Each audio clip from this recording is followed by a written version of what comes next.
Yo, I put it like wow, this that sound. These oaks don't work hard like me, I hope they know by now. Bayo Bab, stand my ground.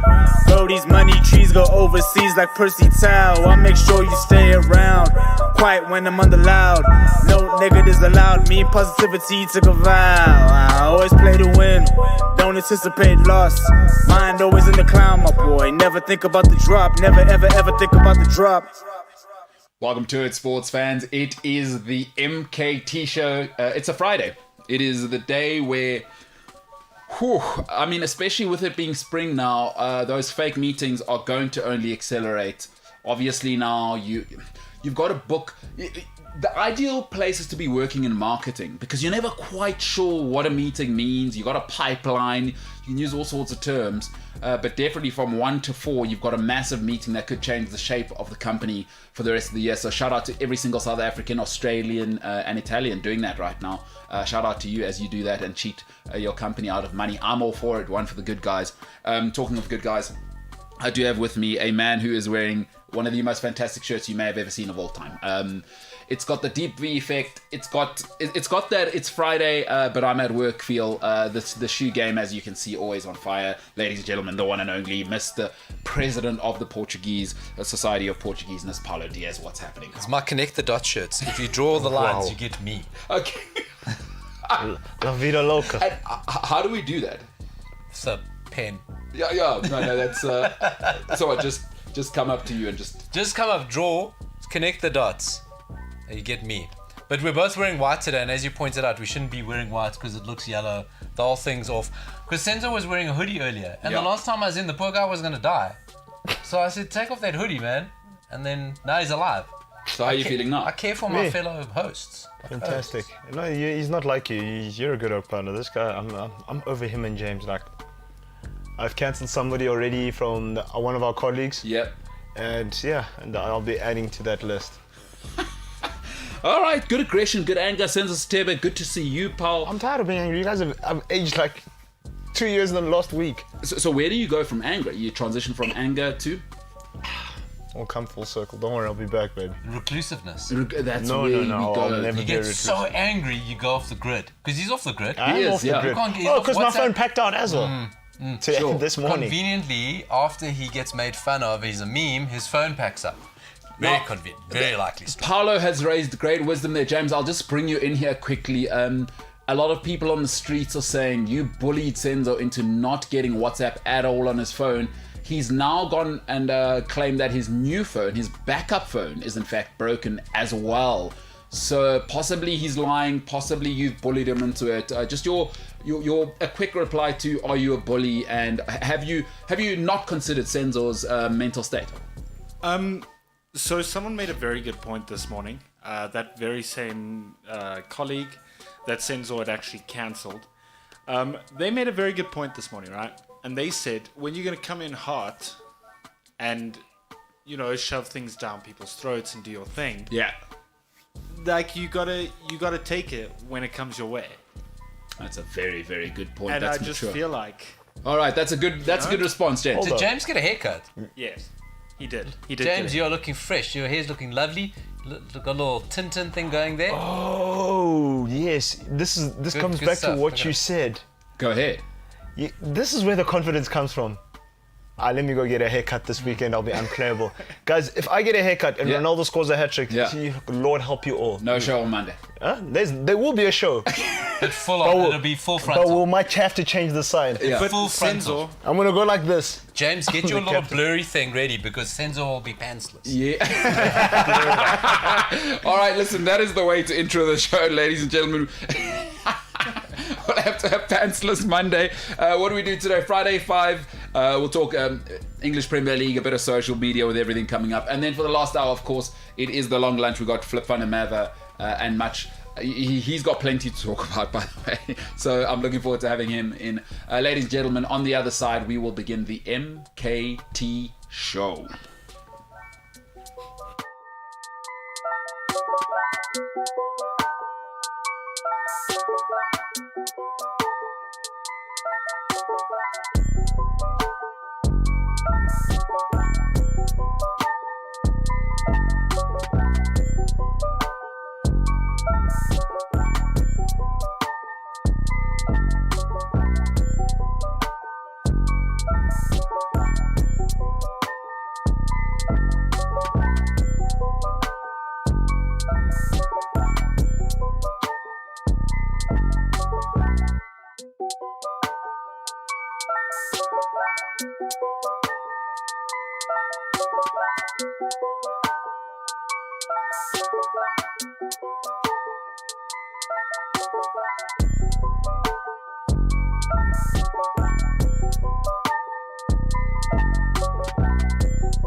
Call him Mr. Consistent. I mean, the shoe game is unbelievable. It's been about 2 years, never seen him with the same pair of shoes on. That is, wow, what is a New Balance? And those are probably, I mean, you got to get those from the factory. Probably I forgot I had these. Yeah, of course. Oh, wow.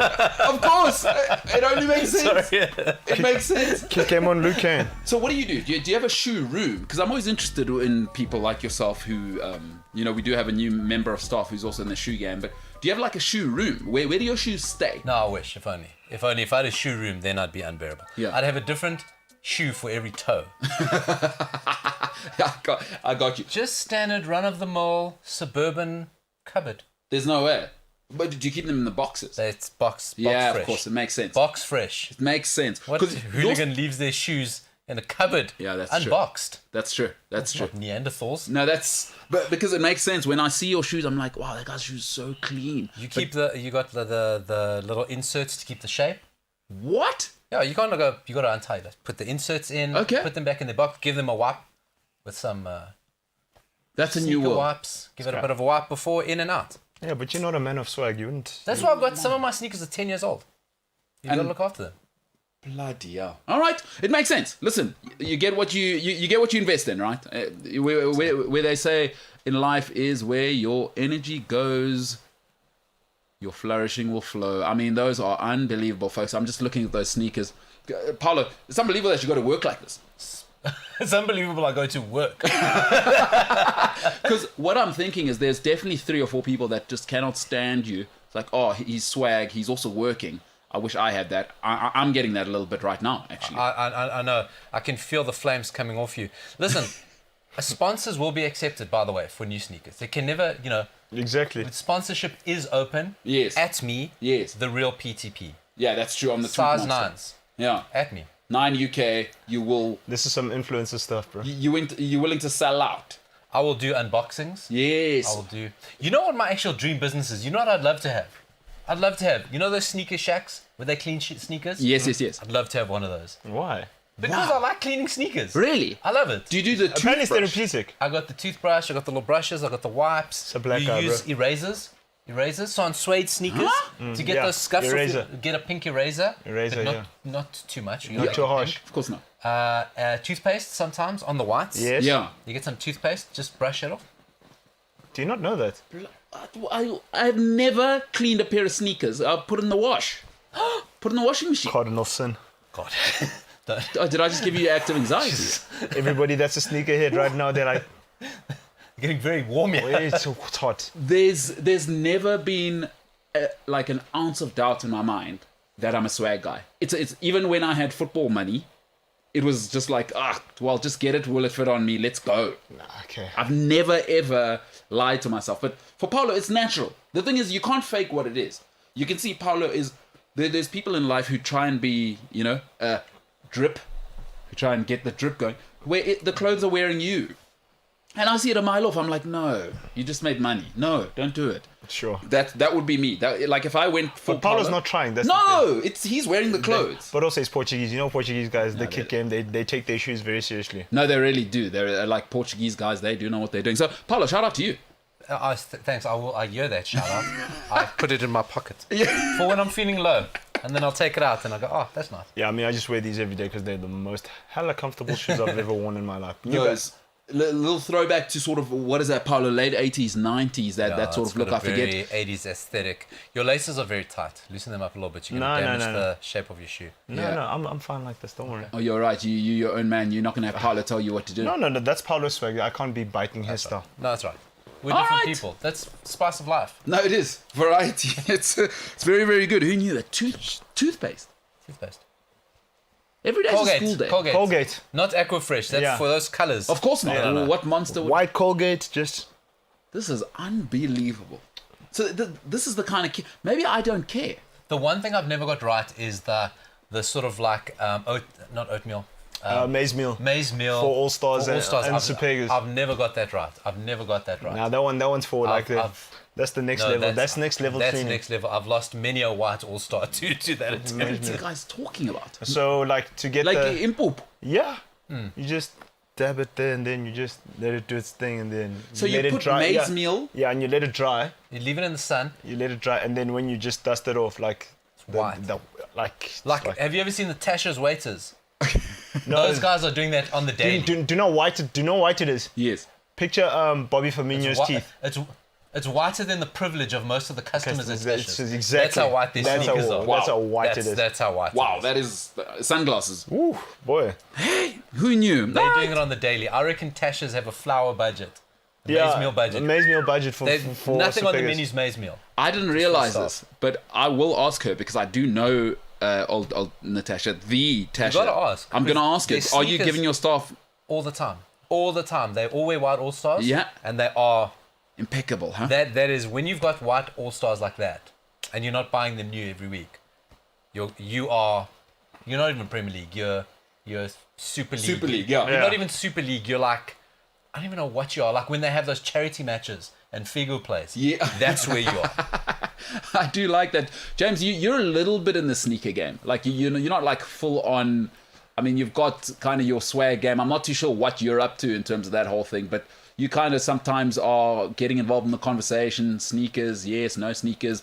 So you're in the swag game. I mean, what is your story in that whole field? Did you know that maize meal is not just for people to eat, but it's actually for cleaning shoes? So I actually used to have a very, very big problem when it came to shoes. I used to buy shoes, literally a pair a month, with the budget that I had, which wasn't a lot at the time. And then I would wear the pair of shoes maybe once or twice, and then never again. Ha! I literally bought a pair of shoes once for a party, wore them at the party. They didn't actually go with what I was wearing at all, and they used to just sit in my cupboard. I'm not sure if I still have them though. Did you get the compliment though? Because so let me quickly tell you, is I once did that with a snowboard where I really did have to eat like beans and toast in Canada for that month, where I bought there was only like 10 of these snowboards that came out. Shout out to Burton for getting all of my money, even though I was just a slope control guy. And I got one compliment. Like, one guy saw that's the limited edition Shaun White, and I got that compliment, and it was totally worth it to not be able to go out once that month and have to eat like crumbs with mice in a corner. Did you get that compliment? I did while I was at the party for those particular shoes. Yeah. And it was totally worth it. It's worth it. Yeah. Obviously. No. Then that's. But I genuinely, throughout my varsity period, I would spend a lot of my monthly budget on just shoes that I didn't need. Like, I would buy another pair of white shoes when I had like 3 pairs already. Now that's insane, because you are definitely not the type of guy who had a job in university. So your mom, you were lying to her saying probably, oh mom, things are more expensive. The burgers just got more expensive at whatever, at Yuppie school, wherever you went at AFTA. 44 Stanley. But meantime, you're actually just getting the 13th pair of Supergas or whatever people were wearing. Yeah, pretty much. Unbelievable. Yeah, Again, another time where you're just showing your mom could have just saved. Imagine the life your mom's living right now if you were just the dream son. Imagine if you were your brother, basically, is what I'm saying. You see, the way you've just explained it is not actually how it used to happen. And it's hard to explain how it actually used to happen in terms of my monthly budget. It's also something I don't really want to explain. Did you guilt your mom into giving you the money? Because I used to guilt my mom into buying me PlayStation games. It had nothing to do with my mom or my dad. Like, it had nothing to do with them. Well, what happened? Were you selling drugs? Were you selling yourself, James? Yeah. This is time to come clean. Yeah, this is the time. I mean, let this be a safe space for you to admit that, you're seeing 55-year-old men on the side. Plead the fifth, James. For a little something, a little sugar. I plead the fifth. All right. He was a forex trader. He was definitely selling himself. Gee, who knew James was Forex a prostitute? trader. Or he was one of those guys, and maybe the timing works out. Remember when Bitcoin first came out? Yes, and then yeah. all those all the guys who used to sell Herbalife were selling Bitcoin. Yes. And they're meeting you in the Spur and trying to explain to you this Bitcoin pyramid scheme. Yes. James, were you selling Bitcoin's pyramid schemes? Which is even worse than selling your body, I've got to be honest. Yeah, that's true. No, that's not, no. Okay. Wow. What a guy. Who knew? James, that's tough times. All right. But, hey, James, as you know, as a South African, tough times never last. Only tough people. So, shout out to James. Imagine, that's tough for James. Because now he's got a rebound. What happens if he runs into those 55-year-old men that he used to, even if it didn't get sexual, but like, where he'd let them like hold his hand at supper. You do the hand on the table thing, like the boyfriend experience. Yeah, I just want to look into your eyes. That's enough. They won't remember him. James was disposable. He was just a piece of meat. They mean more to him than he means to them. Sorry, yeah, James. That's it. All right. True. That's exactly how it went. I was always the one that caught feelings first. No, Sorry, Jimbo, James. Shout out. That's why he wasn't made for it. He's a lover, this guy. Don't get high on your own supply. That's why I had to get out of the game, I hear you. Poor James. Wow. Incredible. Nice Looking forward to the phone call where your mom actually realizes what that money was for that she was sending, while she probably looked at her dream car after she'd saved for it for 10 years and then couldn't afford it. I'm looking forward to that conversation now going on, saying, wow, for 3 years, whilst I was at a scam school after, not only was I overpaying for a useless degree from an absolute scam of a school, but I was also being scammed by my own child. What a sensational situation. All right, well, let's get into it. Let's talk about people that aren't like James and have truly built greatness. Guys, Mo Salah, so he's a guy. He scored 100 goals, or he joined the 100 club. You know, great afro, great this. Praying to Allah once he scores the goal, so he keeps it real. Probably the biggest Arabic superstar in world football right now. Karim Benzema doesn't have that thing. Oh, he's definitely got that thing. Benzema definitely has that thing. Maybe Benzema's got too much of that thing. Oh, Benzema. That's the problem. Salah's a nerd compared to Benzema. Oh, Benzema, he runs the streets. Bro. Have you ever blackmailed your friend, Mo Salah? Mo Salah dude, Benzema runs that thing. He was too good at football. He said, listen, yeah, I'm going to branch out into the dark life. Forget about Mo Salah. He took it too far with the whole diversify your portfolio. He thought, professional football, I've conquered Lyon, I've conquered Real Madrid. Let me get into the, like you say, the underworld. Because where's he from? Down south, Marseille, huh? Yeah. So he thought, let me go back to the roots. You did too much there. At being a wunderkind at Lyon and then going to Real Madrid, you've probably done enough there. Don't do the blackmail thing. So you're saying Mo Salah, he's Tosh. Yeah. Salah's the guy right now. When it comes to Arabic footballers, we all know who runs it. Karim Benzema. Oh, come on. Boy, oh boy. Even post becoming a... Come on. Mo Salah's got 100 goals in the Premier League. Your thoughts on this guy? He's good, but he must learn how to pass. Well, okay, I'll stop it there. We'll hand it over to a man who actually has an official title for them. Paulo, your thoughts on Mo Salah? I called Mo Salah a one-season wonder. How wrong I was. Well, you were right for that one season. I was. You know, and what's what's amazing about Salah is that he actually came very late. He was a very late bloomer. You know, you consider he was at Basel, then Chelsea, then Roma. He came into the Premier League so late to still post those numbers. I mean, it's really good, and the selfishness is part of it. Yeah. You know, if he wasn't like that, and he's also got to a point in his career where he goes, I did the passing because at Roma, I think he was their top assist maker, but never scored goals. Yeah. And Klopp completely changed him around. So I was wrong about him, one season wonder, and it's that Liverpool selfishness. But it's great. That's the way they play. It's about getting the box, getting the goals. You know, they're not there to be each other's best men at their weddings. Well done to Salah. They are not. I think him and Sadio Mane competing for head Muslim guy in football, because Karim Benzema is like in the joke league now. I think they're competing for, we want to be the guys, and they are not passing to each other right now. But they're nerds, though. Even what's it? Even your guy from what's it? Who's the other guy? I just said his name at Liverpool. Jota or Firmino? No. Sadio Mane isn't passing now, and he was always Mr. Nice Guy. This season, but also he's got a new haircut, and you know the hairline is making a return. So now he's rebranding. How's that happening? Because Mane's hairline, it's like the tide. It goes back, and then it reaches a point, and then it starts coming forward again. Well, it's like, because you know Shaqiri, it's revealed that he missed a lot of Liverpool games because of his hair transplant. What? So because it's all that straightening, boy. No, it's because Liverpool's a thirst trap headed by Jurgen Klopp, and Shaqiri went for a hair transplant, and it was with Klopp's guy. Yeah. And then he said, well, you know, you got a problem because you can't header. Not like Shaqiri's the problem headering. Sure. But he's like, you can't header the ball for a while. So Shaqiri was out for a while because of his hair transplant. James, that's breaking news to me. I'm not sure if you knew that. Actually, James, you could probably identify with the guy scamming people for money. Now that we know you're scamming your own mother. Here's a guy, Sheridan Shaqiri. He's saying, I'm about that street life. I got to get the hairline right because we're going out this weekend with the Haze, as Senzo has said. Were you aware that Shaqiri missed games because he had to get the hairline right? Yeah, no, for real. I think he even missed. Is it Leon that he's at now? Yeah, he's at Leon now. I think he missed. He was an eligible player, but he missed, I think, the first game or two still because he couldn't do the hair thing. Yeah, the top layer put on. Yeah. Seriously, this is a true story. This is a true story. For real. This is unbelievable. The guy, what did they have? 2 months off.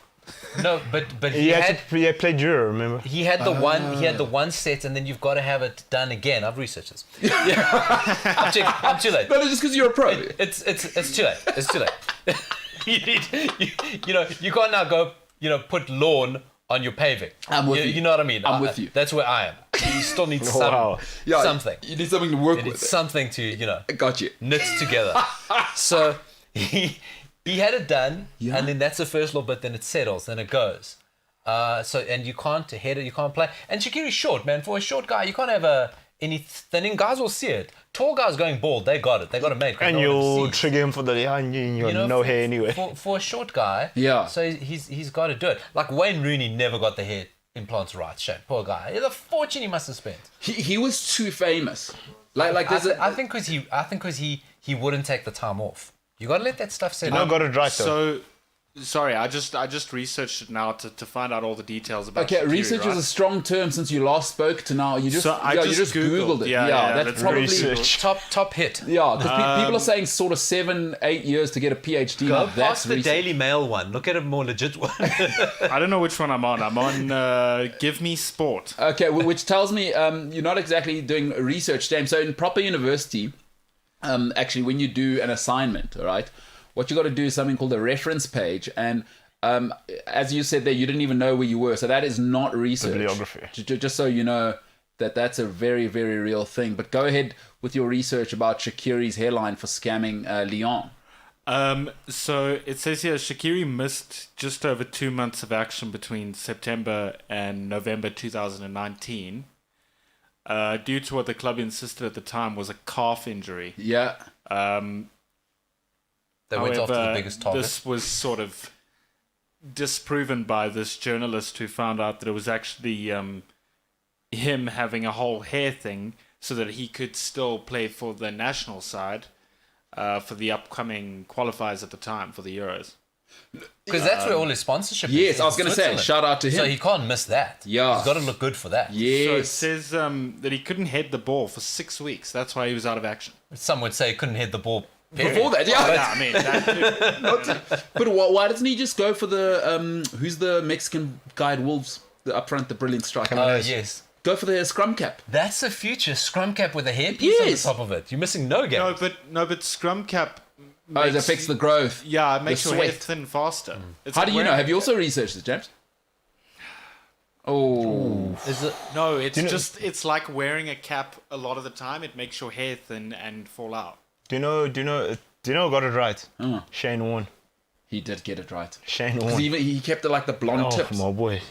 He went Said- Liz Hurley, hairpiece, Ed- boom, said, and "I'm now I'm the back." biggest commentator in cricket. Shane Warne got it right. You know, he didn't get it right. It was only Wayne Rooney didn't get it right. But he- because Ryan Giggs had it done as well. Did he? Yeah. You wouldn't even say. You can check it. Ryan Giggs had it done. Do you know who kept it real though? Shout out Zidane, and he's the only guy who can rock it, boy. That's it, eh? Him and FW de Klerk. Nah, FW de Klerk, not even. Guys, Zidane. Archie, boy. Conte had it done. Yeah, Conte's one. Conte. Archie. Conte is a classic Italian guy who's just going for it because it's like, that's very clear that it's not your hair. And I'm cool with it. I'm going to be intense about it. Look, you could Wayne be Rooney was too famous. Honestly, my belief is Wayne Rooney was too famous to do it. Yeah, dude, we already got used to Plus, because he started losing his hair in his teens. Like, we saw him at like 18, came to United. How old was he when he scored that 18. goal? 16 over Siemens' head, eh? Yeah, 16, and then 18 he comes to you guys. It's like, you're a Man United now. We know what your hairline is. Andros Townsend is the perfect level of fame to go and do what Andros Townsend did. I don't know if you remember this, but Townsend looked like Rooney at a stage. And then, now he looks like Will Smith in Fresh Prince of Bel-Air. But nobody said a thing. Let's not run with it. Wayne Rooney was, I would say he was the apex signing for Alex for 10 years, right? Mm-hmm. British, that guy, pumped up. Dude, he was on FIFA Yeah, with cover. the bad hairline. Cover. And then now it's like, Wayne. I think the grannies Even needed Jacques something Callis' to hold one. on to. Jacques Callis' one's also not cool. No, Paulo, sorry. You whatever you just said there. I try to mumble it under. Yeah, but I'm going to need you to repeat what you just Go ahead, I louder. said, even with the camera, Yeah. even us, imagine the grannies needed something to hold on to. Boy, oh boy, Sure. oh boy. All right. I mean, End scene. that is... Cue music. That is when you need to take a break because Wayne Rooney's integrity has been called into question there. proven. And recently he had some photos. Shout out, you know who doesn't get enough credit? Colleen Rooney. Is she the real one, as the kids would say on the streets? Boy, oh boy, something for the grannies to hold on to, Paulo. Not my words. Daily Mail. Incredible. Yeah, unbelievable. Incredible. Absolutely. Wow. Okay, after this, I will tell you the 5 greatest African players of all time. And I'm talking globally that have ever done this thing, because Mo Salah has joined the 100 club. And I thought, you know what, let's talk about the 5 greatest, because people are saying all sorts of things now about Mo Salah. And, you know, we live in the YouTube times, and the kids want to get on sort of Twitter immediately and tell you he is obviously the second coming of Eusebio. Africa's never seen anything like him. Well, I've got a little reminder for you of there are other African players who have played football, and I do like Mo Salah's stuff because he is a quality player. But I'll give you the 5 greatest of all time, see if he makes that list. The MKT Show.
Right on.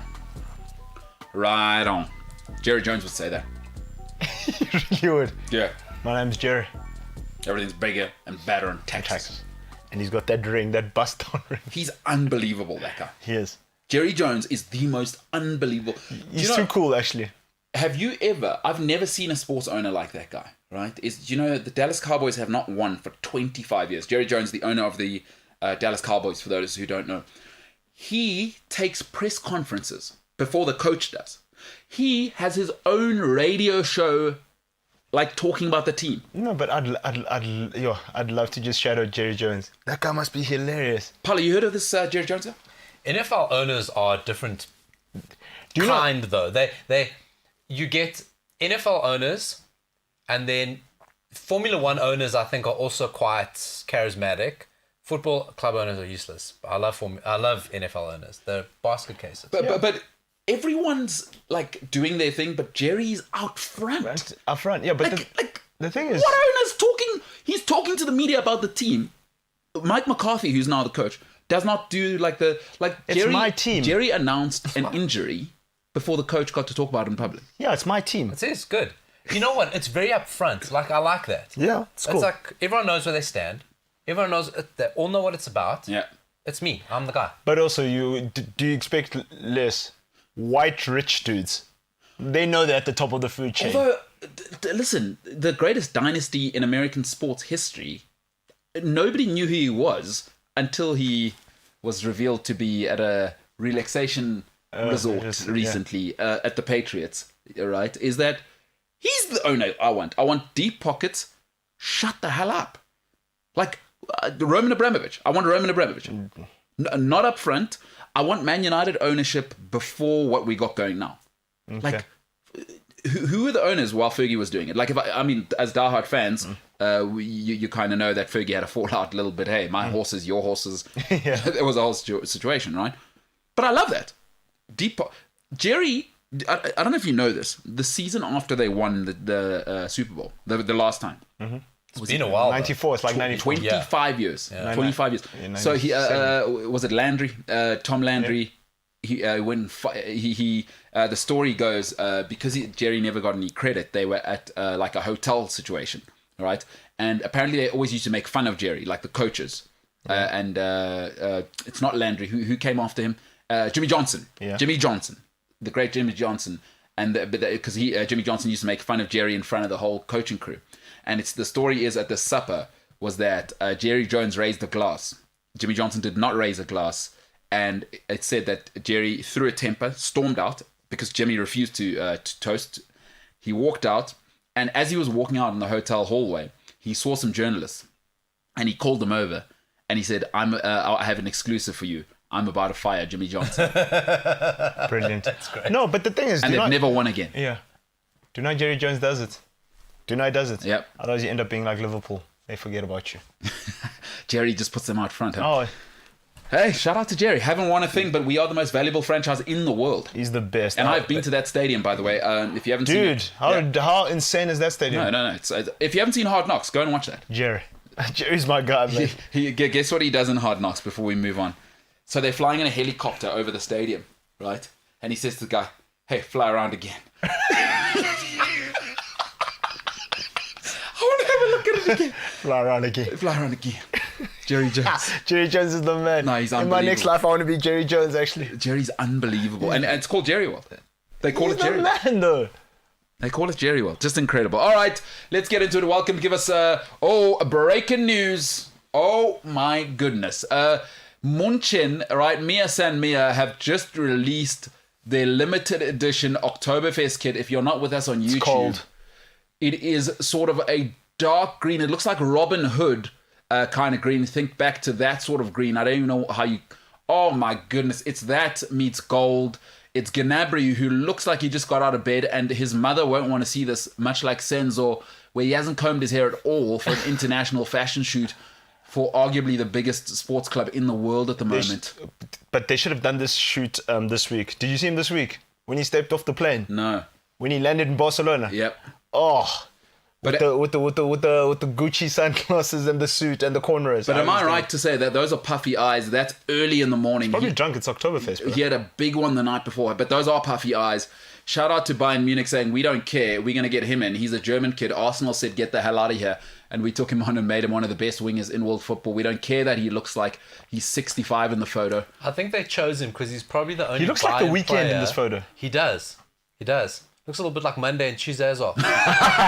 Hey! Let's have it. If you're listening on the podcast, I winked and I nudged. Yes. Wink, wink. They probably got Gnabry to this because he's the only player that can fit in like a medium shirt. Because that's Bayern Munich Academy. There's some Nandrolone going on there. Yeah. I'm sorry. I saw those Juventus players blow up in the 90s. Yeah. And those Bayern Munich players get way too big for normal. And right? You know what I mean? Anybody who hasn't seen it, you just go and just look up Goretzka. Yeah. Body shape. Lewandowski's one of them. Coutinho blew up, and we're not talking fat. Yeah. Like shredded. You seen Sula? No, all of them. He's the new. He's the new one. Yeah. Have you seen about? Yeah, he's the new. Yeah. Just they put pictures like 4 months apart. No, the whatever they got cooking there. I don't know what's going on there. Listen, if you've been to Bavaria and you've been to München, it's actually one of the ugliest cities in the world. But they do, like, their buildings look like pre-World War II. Everything is like, and I keep saying to Senzo, black people, we need to have a conversation. Can we move away from Facebook, please? So everything looks dead and like that. But they kind of just spruce it up with Oktoberfest every now and then. So, hey, you get to Bayern Munich, get in the factory. We're not here for you to express yourself and have a good time. We see, like, Leroy Sané is probably struggling now because of that, because Sané is that guy. You must see, like, my girlfriend's dad, he's from Munich. Mm-hmm. Big guy. Yeah. It's like, yeah. Okay, cool. No, and listen, and what I love, so if you love Jerry Jones, you'll love this, Paolo, is, and you will know this. Jerry. So what they say is Mia San Mia. What that means is it's a Bavarian translation of a German saying. What it means is, we are who we are. So Bavarians will tell you this, especially in Munich. There are two Germanys. There is the rest of Germany and there is Bavaria, right? They are unapologetic about you come here, you do what we do, and there's no when in Rome bollocks like, oh, we'll interact with it. It is Bavaria, we do Bavarian. So shout out to them, Serge Gnabry. We don't care what you think. The guy looks exhausted, but the kit is unbelievable. It is unbelievable. All right, Jimbo, give me some of that music from the back there. Let's get into the Friday 5 before we get to Flip, and we'll talk about it. The 5 greatest African players of all time. Mo Salah, obviously joining the 100 club. I do this every single Friday. It is the Friday 5. Ladies and gentlemen, I'm going to get into it. The greatest African players who have ever played. At number 5, he's got a single Premier League, a single Champions League, 2 EPL Golden Boots, and like I said, he's just joined the 100 club. Because he is quality, he is a danger man, and they've been unstoppable. At number 5, the one and only Mo Salah. At number 4, what you got to do is make sure you get this guy birthday cake. Because if you don't, it's going to be a situation. 2 La Liga titles, 3 EPL titles, and the Champions League, and he was a rock in all of those. 20 goals in the Premier League. He did it from midfield for Man City. Quite incredible player. Versatile, could play centre-back as well in that great Barcelona dynasty. The great Yaya Toure at number 4. At number 3, I'm not even going to waste your time. He had a Ballon d'Or in 1995 and just was unstoppable for 3 or 4 years. The great George Weah. Let's not even waste time, because this guy, and I mean, this is when I started watching football, because in the 90s it came to Africa. We could watch it for free. And I remember watching this guy. I said, who's that? Who is that guy? An absolute terror. Did come to Chelsea as well and win us a trophy. So shout out to the great Liberian president now. Imagine this guy's clock life. George Weah. At number 2, 4 English Premier League titles, a Champions League. And by the way, I was at the first one in 2008 when Chelsea lost in Russia. 2008, I will never forget that. It is raining and they were awful that night, but he did slap Vidic in the face for being a disrespectful Serbian. 2 golden boots in the Premier League. Once, by the way, and I know everybody thinks Harry Kane's the only person who can ever do it from striker. He was a top assist maker in the Premier League. At number 2, the Premier League's still looking to replace this guy. Didier Drogba has still, because everybody thought after he was there, we'll just go one up front. They're still looking for a guy like this, left foot, right foot, power, technique, touch. There still hasn't been a guy who's able to slick his hair back like this guy and guarantee you 18 to 22 goals a season. At number 2, the second greatest African player of all time. He is a great Didier Drogba, not just saying it because he's a Chelsea guy. If you're an Arsenal fan, if you're a Liverpool fan, you understand exactly what I'm saying. At number 1, and it's not close, folks. I couldn't believe it when I heard that he'd been traded by his club. It was actually, it only went to cement his legacy even more when he left, considering what he did when he did leave. 3 La Liga titles, a Serie A title in his first season there, the first treble ever that had happened under Jose Mourinho. 3 Champions League titles where he was at the center of it. He wasn't just a bit part guy. Truly an indomitable lion. Truly an indomitable lion. I don't know how he didn't win a Ballon d'Or in all of this mess, because I guess Thierry Henry didn't win one, and Henry came and everybody thought, oh, he's going to have to move on. He said, Henry, you go to the left. That's how good this guy is. And we remember how good Thierry Henry was. We remember how great Thierry Henry was. But I just don't think it's even close. I don't care about the African Player of the Year, because we know that's a whole racket, and it's got to be whoever the West African guys say. So that's never really been a thing for me. But this guy went to Europe, and for a decade, can you honestly say he wasn't top or second for that decade, where he was doing it? Senzo would say doing it. This guy was doing it at number one. The great, I cannot say this enough, the great Samuel Eto'o. Yeah. Like this guy, it's so difficult to put him in perspective for young kids these days. But you know, when you played in that Barcelona team, Zlatan Ibrahimovic came across and failed, and nobody's going to tell me Zlatan's not going down as a Hall of Famer. This guy made it look so easy, right? He made it look so easy. It is impossible in a team like that to be a striker who's not about it, because Leo Messi is not putting up with, I'm giving it to you and you're not scoring or giving it back to me. And this guy, you never heard a peep from the greats, because this guy was doing it. Give it to me, I'm finishing it. And Xavi's not putting up with it. We saw what the great Xavi was like. Listen, great story I got from a Spanish journalist. 2010, David Silva had the worst game of his life ever in the opening. You remember they lost, I believe, to Switzerland. David Silva never saw the field again. It's now come out that Xavi would not tolerate that. You were bad against Switzerland, we lost one game. The rest is history. That's the kind of levels you need to be. And folks, the hardest position in football is striker. You'll hear commentators say it all the time. The hardest thing to do in the world is put the ball in the back of the net. When you ramp it up, and now the expectation from Xavi and Dani Alves and Iniesta is that, Chief, we're putting you in the right place to do this thing. What the hell is going on? This guy is an all-timer. By the way, forgotten that he was a wunderkind at Real Madrid, and he moved on his own. He went to Mallorca, and that season, I think it was like a season and a half, it never gets spoken about. He was a child and took over La Liga for that season. The great Samuel Eto'o. I have all the respect in the world. At number 5, Mo Salah. Welcome to the 100 Club. At number 4, Yaya Toure. At number 3, George Weah. At number 2, Didier Drogba. And at number 1, Samuel Eto'o. Feels. What a guy. So I don't know. Would you add anybody else to the list? I mean, there's always going to be these lists are. That's my list, and I try to bring in old guys as well. I looked at Roger Miller, and I looked at all the guys I like. Yeah, but you got that list is spot on. You got it perfectly right. Paulo, what you saying? And Eto'o won 3 Champions Leagues in 3 different positions. You know, striker, right wing, right back. Yeah. You know, and his three wins. Yaya Toure is that whole birthday cake thing. Such a pity. Because it made him a joke.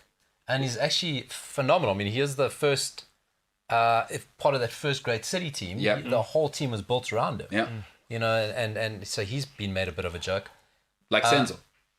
Yeah, wow. Just memed into oblivion. Just memed. A friend of mine in 96 during the AFCON was playing for a semi-pro, like what would be like a Castle League sort of side now. Yeah. And the Liberian team arranged like just a little kick around warm-up match against him. He's like, look, I haven't played against many professional footballers, but he goes, if that is the standard, playing against George Weah, he said, no pass was too hard, nothing was off, you couldn't kick him, you couldn't knock him off the ball, and these are like decent semi-pro players. But yeah, he said George Weah is a different absolute level. And you know what? We'll never get the exposure it needs. It's like R9 Ronaldo early on. Is that we weren't in the Twitter times. Is that some guys where they've got the genetic cheat code. Is George Weah's power was so scary for professional. Like I wish there was more footage of his goals. Like where he's absorbing 2 defenders and he's out and then he just hammers it past the keeper. Like I don't know if we're gonna see that type of striker anymore. Because now you need to be like Suarez or Aguero, right? And everyone's just as strong and quick. Yeah. So that's sort of like that blessing, you know, that physical attributes that he had. Listen, he is a very smart footballer. Yeah. Outstanding smart. But, you know, being that physically blessed helped. he was by no means a great African footballer, but I loved him. He was my favorite African footballer growing up.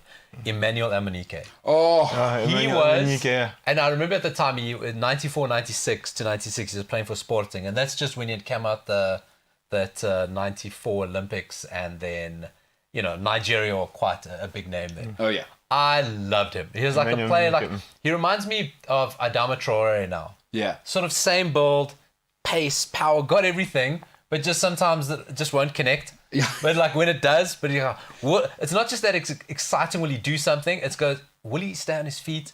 I loved it. Yeah. Amunike, I loved him. Do you know That whole Nigerian team had a bunch of cool guys. Oh, that was Kanu, Nonko Kanu, Babangida, JJ Okocha? Celestine Sunday, Babayaro, Olise. Olise. That was like an African team we could all... They were so juice. They were like... They had that thing. They were awesome. They were awesome. Celestin Babayaro. Yeah. They were, the 43-year-old Kanu. Yeah. no, but Kanu was the Kanu, man. he did the Martins thing where he was 18 for 6 seasons. Femi Martins. Yeah, Martins. You remember that? He was at Inter as a wunderkind for about 6 Yeah. seasons and stayed 18 on FIFA for whatever reason. Yeah, but yeah, Shout out to him. Tony Yeboah, they guys. Oh, Tony Yeboah is another one. That's also... but he's what, Ghanaian, hey? Yeah. Tony Yeboah, what a player. I mean, that one goal, I think people get caught up. Oh, where he broke the crossbar. Yeah, he does the double turn. But just the coolest guy maybe that we've just left out of that Nigerian team is that he would not be told by anybody because he went on to play in England, in Turkey, is Taribo West. I mean... Oh, the dreads. Talk to me about that. Colour dreads. Yeah. The original. He's the guy. Was it dreads? What? It was a lot. It was a lot. Yeah, it wasn't quite dreads. Yeah. It wasn't not dreads at the same time. It was dread, the concept of dreads. Yeah, Not the execution.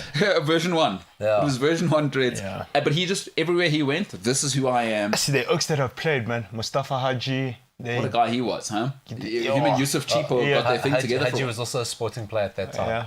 Yeah, It was just phenomenal to see it. It was just like he had that terrible little ponytail. He like did.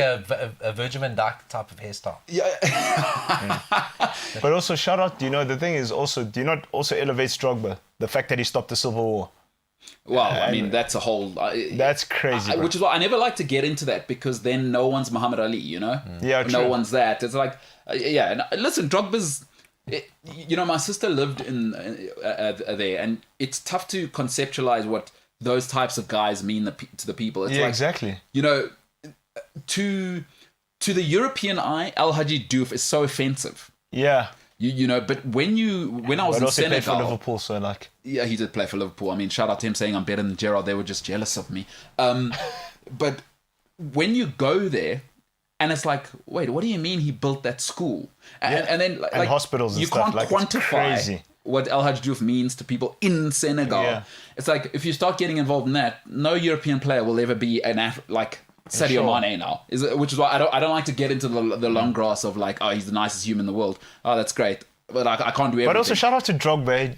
You're relaxing your hair for so long, and the hairline is still there. And no, it's although fine he now. was balding, so he was- Drogba Oh, did it was hit him? terrific at slicking back. No, he was always... so okay. he'd slick it back, but... Because chemicals will do that to your hair. No, but he's like shaved head now. No, Yeah. No, Drogba was balding. He had the bald...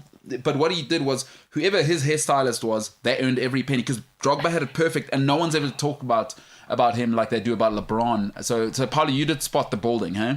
You know that you know as a bald man, you know these things. You can see. I can spot who's wearing a toupee. I know it's like Gareth Bale. Gareth Bale's another one. That is a very impressive structure going on Gareth Bale's head. Bale, huh? Bale's got a bald spot there. I'm telling you. I mean, Gareth Bale, with that, huh? There's something going on there. And I know a guy who used to do that. He had this elaborate Donald Trump type of thing going. Yes. Gareth Bale's hiding something. Oh, This You never is- see the hair loose. Even after a game, never pulls out. I've seen it once. I've seen it once, and it was after they played Portugal in Euro.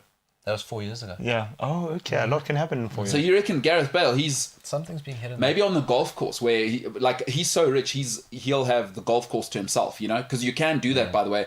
I'm not sure if you're aware of this, but let's just say from young, I used to see how guys used to do this, was there are guys with the money where they come in and they book every time. So it's like, don't worry about how much it costs. I'm booking every time. So they're essentially booking the golf course for themselves. So that's a reality And that's character. probably when he lets it loose. Yes. Like just flicks, and then this side, because he's grown this side super long to wrap around. Yes. And then he just like flicks it, and it looks like Spawn's cape flying behind like a Batman on the building. But he does have an international trophy, Drogba. So I'm just reading the comment from Gushen Kosi. All right, comment here from Gutlen Kosi. The only thing missing from Drogba's cabinet is an international trophy. Honourable mention to Michael Essien. Did Drogba win Cup of Nations? Didn't he win AFCON? No, and they it came on. It came after he's gone, and Ivory then Coast, Yaya Toure, that team didn't win. No. Biggest bunch of underachievers, those guys. That whole Ivory Coast team. Huge. But another England. Gold, No, I mean African. Another African. golden generation. Yeah, definitely the biggest disappointment. They had it. They had everything. They were every Both player Toure's- was first choice in like a Champions League contending true. side. Who was the guy? Solomon Kalou was there, and he was Yes. good at that time. Michael Essien was there. No, Essien has gone in. Sorry, Essien. Who am I thinking of? Zakora. Didier Zakora is Zakora. in that Yeah, midfield. Zakora. But remember when they had is it Saka? I want to say that the left back who looks like the African version of your guy Shaqiri, who he was also wild Taribo West hairstyle guys. The left back, man, he was I want to say, it'll come to me just now. But anyway, he looked like a bull. He played for Arthur Boca. Boca. He played for Stuttgart. Arthur Boca. Yeah. Arthur Boca, that was the guy. So they had a team. Yeah, they did. Romaric. They Yeah, and Romaric was playing for Seville. shout out to a guy who's also managed the hairline. Gervinho was also on the back. Gervinho was- that's Gervinho. I think Yeah. that's who I'm thinking of. No, I think that's what I'm thinking. no. They had that was a proper team. Everybody said the Senegal thing was great. Like that, and also it was like they were slick in Europe. Yeah, it wasn't just they were a nice bunch with of, in Europe, yeah. it wasn't just like your classic stereotype of African powerful. Is they had Yaya Toure, who's just a polished international footballer. They were supposed to do what Cameroon did. They were Roger Miller times, eh? No, bro. Samuel Eto'o, Rigobert Song. What a team that was. Yeah. Rigobert Song. I forgot to Patrick kind Mboma. of, Patrick Mboma, because they're in the Olympics, eh? Yeah. How old was he there? 45? Easy. Mboma. One thing that they did, speaking of Mboma, Abominable, remember when Cameroon did that whole One Piece thing?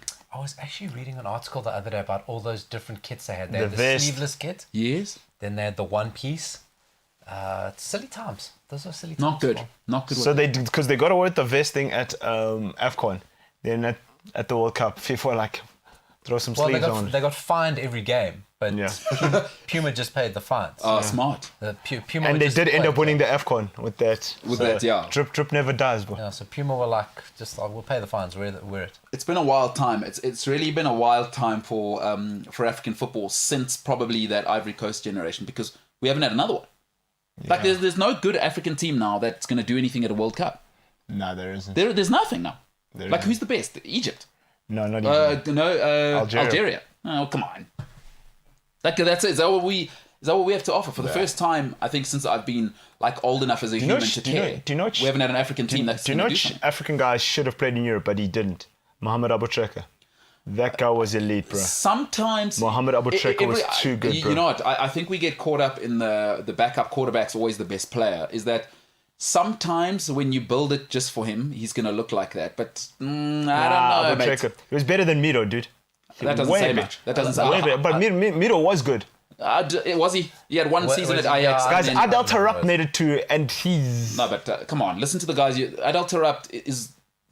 He's still playing. Plays for What's he ever Benfica. done? He's a holding again, midfielder now. Adel Taarabt is that guy who never. Like, it's always easier with guys that never did it to go, yo, if he just. Like, if I have to say, if he just, you're not the guy. You know what's the thing about, and I wonder. You used to, like, right through the 90s, early 2000s, is that you'd find these groups of African players and African countries. So Ghana would do it, Nigeria would do it, and they'd take players and they'd go and they'd compete really well in the youth tournaments, youth Yes. World Cups Yes. and Olympics and that. And listen, there was a lot of the age cheat scandal going around, and it's almost like at the time that they started testing players better to verify ages, Yes. you almost noticed these really competitive African youth teams Yeah. tailing off. Yeah. So there's that, and I also just wonder if young African players just aren't taken out too quickly. So there's no identity that forms. 100%, So it's almost yeah. like at 10, 11 years old, these European scouts know where to go look. They pick up the players so early, get them off to Europe, and they actually don't have any identity with Africa. So when they pulled back together for Ghana or whatever, they don't. It's not like South they're not Americans. Ghanaian. They expats do that you are notice playing. like You know? it's like Great point. You remember That is, Paulo, Yeah. that is a great point, because in football, and it's going to happen more and more, it's not going to slow down now, Sure. is that, like, hey, a 10-year-old is still a 10-year-old, which is the advantage of, like, if you grow up in Barcelona, right, is, like, you're still there with your parents, you still have people supporting Sure. you, like, it's really hard now if you're a Nigerian guy, and you're in the Ukraine, and you have a bad day, a bad month, a bad year. So that's I think that's a great point. And by the way, just before people go, oh, Paulo, you're so anti-West African, stop perpetuating that narrative. The season, or a couple of seasons, I think after I'd gone to the Danone Cup, South Africa had a cheating scandal. We actually ended up winning the Danone Cup and having it rescinded because we had 2 age cheats in the team, and that came out. So, by the way, that was like just it's a thing in football. I used to coach youth football up to like under 16 and like pretty elite, and there was loads of it, and the big clubs were doing it. Let me just name 2 very big clubs in Soweto that were doing it quite a lot. Having said that, there is a guy I do know, he from Limpopo. He did play under his brother's ID, and everybody knows him as that name, and he went on to be a megastar for one of the 2 super clubs from Soweto, and we know him in Limpopo. Everyone knows. my man. No, everyone knows. It's like, no, that guy's name. No, this is that guy. So shout out to, hey, football. It will kill you dead. It's a real death. A real death. All right, coming up after the break, a human being who has sort of elbowed other human beings in the face, probably cracked a skull or 2, not because he's a bad, aggressive human being, just because that's what rugby calls for. It's regulated violence, let's face it. That's what rugby is. And a lot of people go, oh, that's terrible. No, it's not. I will pay money to watch that. I love it. I love huge men and women running into each other and possibly ending each other's lives. It's something I will pay for, and I love it. Ladies and gentlemen, on the other side, Flip Funamava, the MKT Show.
If you ain't scamming, you ain't trying.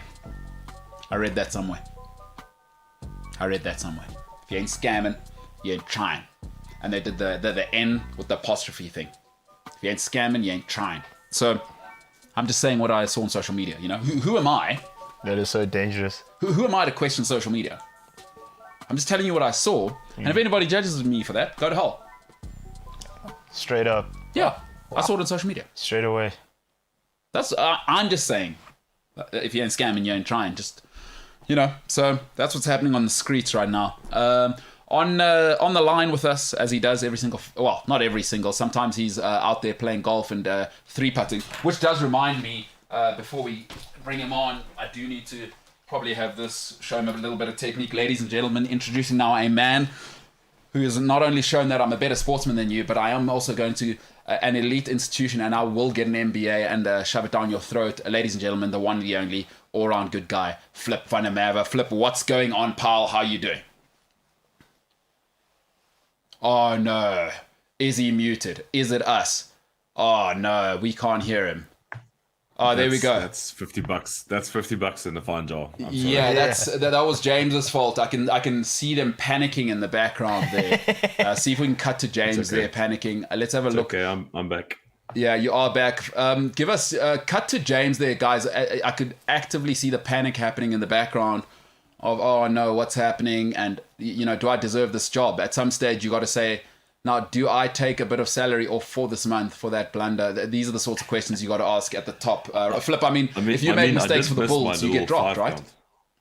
Yeah. What's that? I didn't have my little 5 count before we started. Oh, no. So that's another lack of professionalism from James, which he's supposed to take care of that. So, I mean, let's just start off on this note. If you'd dropped an important, like a line out, or you weren't in place for a maul, or you got the wrong sort of, let's say you guys were going for the pushover try and you thought, no, different, it might be channel 2 ball, channel 1 ball, or whatever, you make a mistake, you get dropped by the Bulls, right?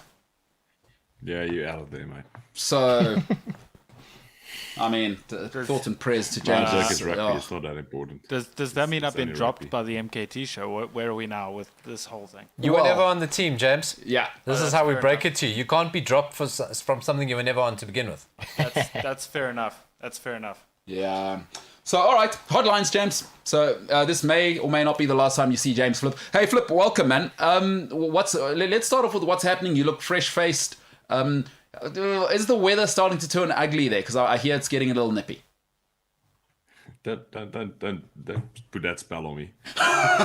Summer, I heard apparently it's climate change and all. We're gonna have endless summers from now on. I'm just living for that. Shout out to Greta Thunberg. You know, yes, just living in heat all our lives. That's all everyone wishes for. I mean, speaking of which, I mean, this is you're such a big time broadcaster. I just want to let you know.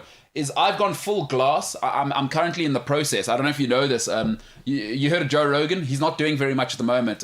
Pretty small time guy. He had this lady on his show, and she said that having plastic and storing your food in plastic is gonna, because you've already shamed me for my small organ downstairs. So I thought, I got to do something about this. Is that for male health? If you are storing stuff in plastic at your house, just understand that is going to affect, as the Jamaicans would say, the angle. So yeah, okay. Yeah. So me and Greta Thunberg, good to know. Or glass all the time. So I'm not saying I'm a great person saving the planet, but I am. I saw this week. It starts with you. I saw this week that if you put strawberries in a glass container, it stays fresher for like ever. Oh, yeah. See, I didn't know this. I've been Well, this glass propaganda that seems to have popped up everywhere, we need to look into it. Strawberries. What are the glass people doing? Console. Yes. What are they doing? Who are they paying? Bell Pottinger feeding all this. Oh, imagine it comes out. I know who the glass people should be paying. Yes, this is big. Flip, you are, man, this guy. Hey, Cambridge. Big brains, this guy. Paolo, the Joseph Goebbels of glass. Yeah, well, I mean, I don't know if he wants to be associated with him. Yeah, no, I did, listen, I'll take the sentiment. I don't think Paolo needs any of that kind of heat. Listen, Flip, yeah, but what's happening there? Getting cold? What are you up to? What are you doing in France? Did you putt 18 times today on one hole?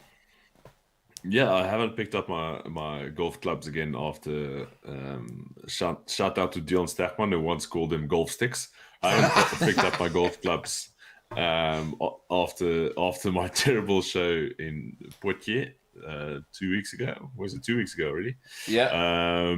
Good, it's going well. We're actually having great sunny weather, good 25 degrees sunny. Had some sundowners last night, feeling fresh, feeling fun. Work is going well. We're busy building, saving the world with a new hydrogen platform we're building, which is very nice. Oh, tell us about it. Whoa, sorry, no, this is your slot. Whoa, tell us about it. Well, what's that? Let's save the planet. Yeah, so we're working for a client that we're building a platform that connects all the actors in the hydrogen ecosystem, focusing on France at the moment, which already has a hydrogen infrastructure. You can buy a hydrogen car, you can fill it up at a station. It's pretty interesting. Definitely on the map to become the way people will move around here in France. You see the buses, you see trains being developed. Very interesting. Who knew, huh? Yes, you just go to Cambridge, play for the Bulls, play for the Springboks, Save the world. What a guy. Well, you ever thought of applying the vampire guy? Hey James, what's the guy's name? He's I think he was a vampire movie, some simp guy movie that was on there. They made all of the money in the world. He's Batman now. Robert Pattinson. Is that his name? James, you probably love him. James, do you look a bit? I mean, if you no. James, just your Pattinson, is he like the new guy for your generation? I don't think so. No. I just think he's he was the guy because he was in Twilight and he was Twilight. That's the Yeah. dumb movie he was in. He was like Edward or Jacob. Not that I've ever seen Twilight. Edward. Oh, yeah. No, James, are you Team Edward or Team Jacob? I have no idea. Cross my heart, hope to die. Never seen a single minute of He's Twilight. Edward. Sure. I don't even know who Edward is. Sure. All right, sure. You knew. Sure. Our pet, as they call it. As I it's mean, just called. do me a favor. All right, James, that's all. Now, Senzo, you seem to know a lot about. By the way, hey, Flip, you know Senzo. Great Friday. kid. I love that. Bok Friday. All right, Senzo, so that's a compliment because Sure, thanks, man. the last time Flip was on, he shamed you a little bit for being a glamper. Yeah, Remember well, we've gone past that. that? As in, you're not glamping anymore, or you've moved No, past the I've emotional moved trauma? past that. Emotional trauma? Yeah. No, you guys, I see what you guys are doing. What do you mean? Not going to work. Anyway, yes, I seem to know what you were saying. Pattinson, Team Edward, or. Bro, I know. He's also Cedric Diggory in Harry Potter, so. Of course he is. Of course he Yeah. is. Yeah. Nice. And so, are you Team Edward or Team Craig or whatever? I didn't watch Twilight, but I know that he's Edward. Now, Paolo, you've got a teen daughter. So the thing about having kids, I would imagine, Paolo, is that you need to change your entire. If you've ever enjoyed a movie, forget it for the first 15 years or whatever. Was your daughter into it? No, so she's too young. She's too young for that. My wife was into it, Did she faint like Westlife? right? I've come to realize something about Senzo, Yep. right? How you 31, Yeah, 31, yeah. right? So Senzo was his Mac game. Do kids still say Macking? Yeah. Oh yeah. Right? Yeah. His Mac game was quite big. So he was on BBM, he was sending girls in-sync lyrics. Yes. He was pretending and feigning interest in Twilight because he never watched Twilight, but he knows the Twilight ecosystem. And that's why he knows, because that was his day. That's how he started conversations with girls. Twilight Wait, a little in-sync. bit urban dictionary stop. What is macking? All right. Oh. I'm glad. Wow. Bam. Whammy. I'm so glad That's you what we asked came that. here for. Last week it was K-pop. Yes. Now we get Oldest guy in the show. Yes. I'm the oldest guy in the show, but I'm the hippest. No. Even He's a Mac, your bro. drip. All right. There's a guy called Senzo Satebe who's going to give you the full breakdown. By the way, Flip, I know you're thinking, you know what? I've gone to Cambridge. I've got an MBA. But let me just tell you something, pal, in case they didn't tell you behind those hallowed walls. Every day is a school day. Senzo Satebe, take it away. So, Flip, when you Mac chicks, you are spading them. You know, throwing some game, you know, putting the moves on them. So when they call you a Mac daddy or a Mac, you must know you're the guy when it comes to chicks. Okay. Yeah. Now you You know. guys actually have to spade chicks. They didn't just come to you. Oh! But we can't be like you. Not Huge everyone's a flex. Springbok. Yeah, not Jeez. every. God. I can totally get behind what just happened there. I can like that is he's living the life. That is insight into Flip's life. He's done. He's done. Did you play Grey Blum first team in Standard 9? I did. Of course he did. You see, that's the guy. I've been a superstar from Standard 9 until now. I'm gonna show you how to live. He's never actually spoken to a lady who isn't the cream of the crop who's choosing him. That's what's happened there. Because for people who don't know, Flip, is if you go to Grey Blum and you're even like in the third team, you're royalty. When you're in the first team for 2 years in Bloemfontein, and by the way, I'm unashamedly will tell you, everybody says Cape Town. Tell you something. The best looking women in South Africa, it is not even close. Afrikaans woman. Bloemfontein, and it's not close because they're untainted by McDonald's and rubbish like that. They live on farms, and their fathers make sure that they, in school holidays, you're milking the cows and you're getting in the mix. There is no Santon to distract them. Are you? And they so eat Flip, meat. it's just They eat meat. they do Oh eat my meat. goodness. Yeah, they're not on a. They're not like doing that annoying thing that girls in the city, like the yuppies, do. Is like, I drink my greens nonsense. You know, like no. If you're gonna have spinach, just eat it. No. They So can bribe better than you. They eat a meat. get out of here. Maybe I need to go to Bloem. My mom has been asking when I'm getting married. So Flip, shout out to you. See this guy here. He's done with us, bro. Like I'm still recovering from Imagine from Standard 9, 17 years old. He has never known a dry patch. this guy doesn't Mac. That is not true. It's foreign. I guess at the Bulls, you had the Bulls guys are going, hey, who was it? Is it Antonio Conte that says don't have sex before the match? one of the big coaches, I think was it Rijkaard, or so there was a big one. I think it was Conte who came out who said we're losing because players are having sex for the match. I pretty much imagine that's what it was at the Bulls. You guys basically you eat, sleep with rugby, nothing and no one else. Yeah, you shouldn't forget I'm Afrikaans, so it's just no sex. Ever. You're not allowed to. Much like Unless the lights off.